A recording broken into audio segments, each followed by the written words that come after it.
Sa bahay ni si Father at ang kapatid nag-marinate ng legs ng manok. Ayan, nag-marinate siya.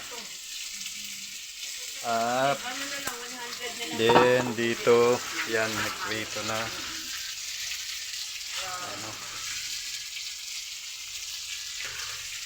Yan, ito yung kapatid ko na may kausap sa labas. Sabihin natin, kapatid, anong luto mo? Mang inasal pa. Ayun. Hindi, ano yan, Korean chicken barbecue. Alright, yan ang luto niya na Korean legs barbecue. Yan. Yan yung luto niya. Alright. Yan o. Ayan po, sa pausang init dito sa loob. Yan. Korean legs barbecue. Korean chicken. Yan o. Ano? Yun na. Korean chicken barbecue.